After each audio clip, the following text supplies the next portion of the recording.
Vamos começar o estudo do nosso último módulo, o módulo 4. No módulo 1 da nossa disciplina, vimos como o ensino da literatura é importante para os nossos jovens e para a construção de identidades, ou sujeitos capazes de se reconhecerem enquanto atores em um processo social. A literatura pode ser um instrumento através do qual podemos expressar nossos pensamentos, nossas angústias, nossos desejos e também nossas alegrias. O conceito de identidade que foi incorporado aos estudos do texto literário é oriundo das ciências sociais, de onde ele partiu, para a sua mobilidade dentro de outras teorias. Assim, temos o conceito de identidade a partir da sociologia, migrando em seguida para a história, a psicanálise e a psicologia e outras disciplinas. Mas é sempre bom lembrar que ao conceito de identidade está ligado o conceito de representação social.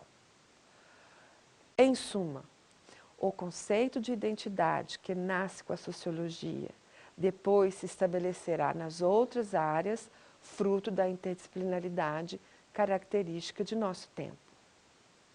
Salientamos a importância da construção das identidades porque este tem sido um tópico muito discutido desde os anos 90 e que continua polêmico.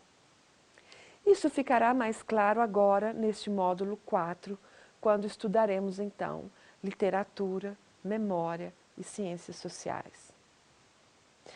No módulo 2, vimos como a linguagem está na base de tudo o que pesquisamos e sabemos sobre literatura. Desde a antiguidade, a humanidade se interroga sobre esta misteriosa ferramenta que é a linguagem poética ou não, escrita ou não escrita, e de como ela se articula para criar outros mundos que vão se constituindo através dela.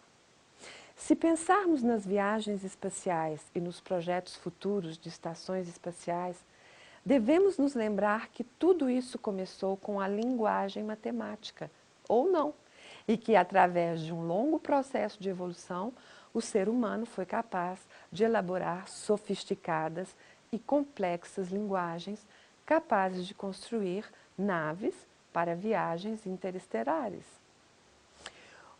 O sentimento poético ou impressão poética, ou seja lá qual nome podemos dar a esta noção do literário, que todos compartilhamos e que define a diferença entre a linguagem pragmática e a linguagem subjetiva ou poética, é a dificuldade de aprender o sentido último do poético literário. Por que isso? Porque ele fica numa linha intermediária entre o que podemos reconhecer, sentir ou perceber de diferente entre uma linguagem subjetiva e uma linguagem pragmática, e seja lá o que for este fenômeno que chamamos de poético literário, se ele existe ou não, ele não pode ser ignorado. Esta diferença, esse desvio do sentido para algo que todos reconhecemos, mas que não conseguimos nomear exatamente, chama-se literatura ou poética, como queriam os gregos antigos. Foi, sem dúvida, a linguagem de que somos capazes de criar como seres humanos que nos levou até a superfície da Lua e que nos levará certamente muito mais longe ainda. As teorias que se criaram em torno do objeto literário, como vimos, são diversas e estão sempre em constante mudança, porque o objeto literário também sempre está se transformando. Percebemos então que a linguística pura não dá conta de descrever o fenômeno literário e que ela precisa se apoiar em outras disciplinas. Da mesma forma, a teoria literária pura não consegue dar conta de descrever o objeto literário em toda a sua complexidade e necessita fazer uso da interseção entre linguística e literatura para construir uma teoria crítica sólida, o suficiente, capaz de chegar mais perto de uma possível ciência do texto literário. Para as leituras do texto literário, fazemos uso hoje da interdisciplinaridade, muito mais como circunstância imperativa que nos impõe a pós-modernidade, do que como opção metodológica.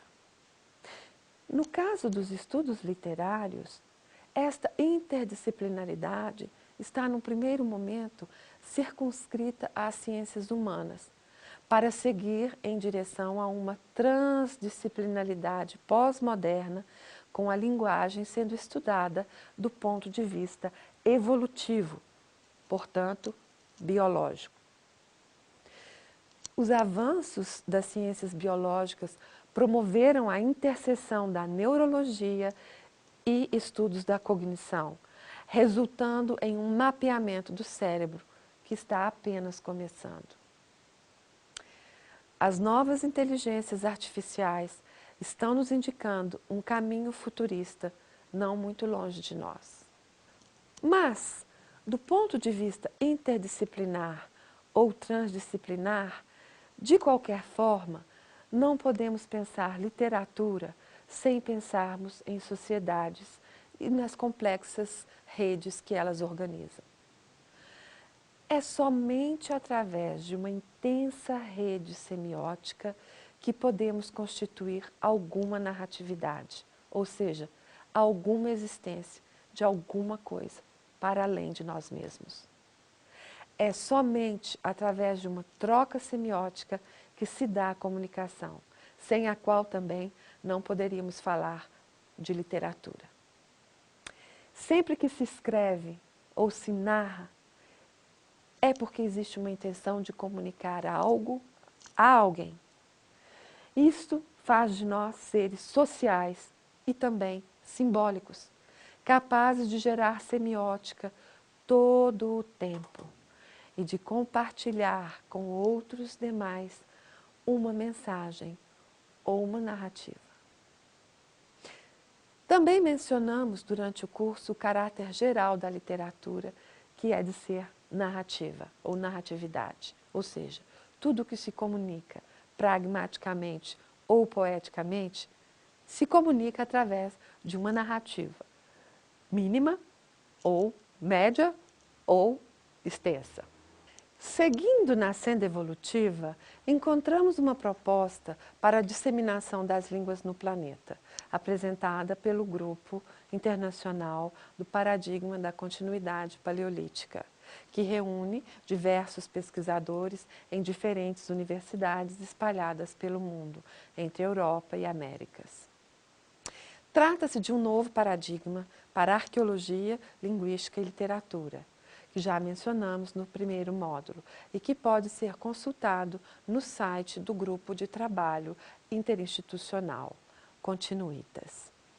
As origens da linguagem hoje estão sendo procuradas no cérebro humano, mas igualmente nos vestígios arqueológicos deixados pelo homem e sua longa história evolutiva no planeta.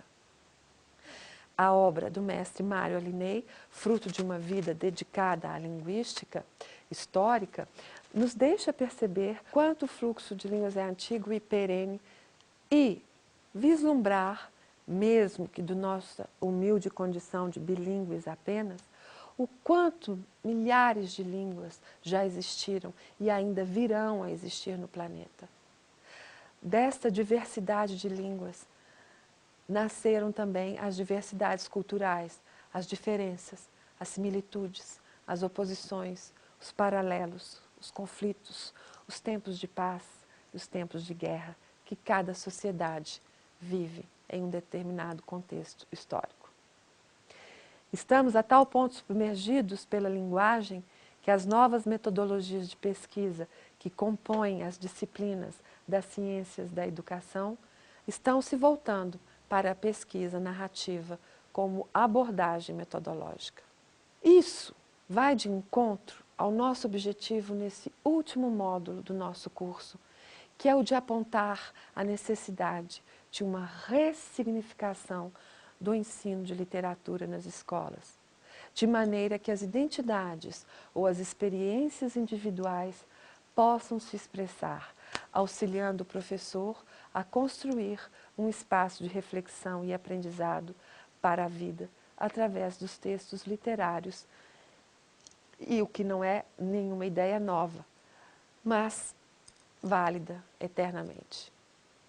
Aproximar a literatura do jovem leitor é dar a ele condições de trabalhar suas significações próprias e aumentar sua capacidade crítica, mas também criativa.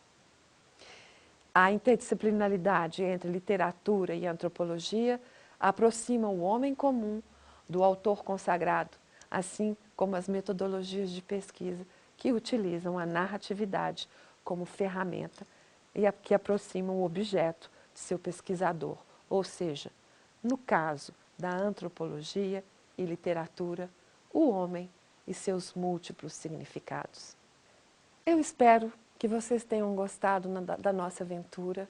Vamos finalizar o módulo 4 e eu gostaria muito de saber a opinião de vocês sobre nossos 4 módulos, sobre as nossas atividades. Vocês terão como me contactar pelo meu e-mail pessoal ou pelo e-mail do nosso próprio ambiente virtual de aprendizado. Um grande abraço a todos vocês. Espero vê-los em breve para novos cursos de literatura.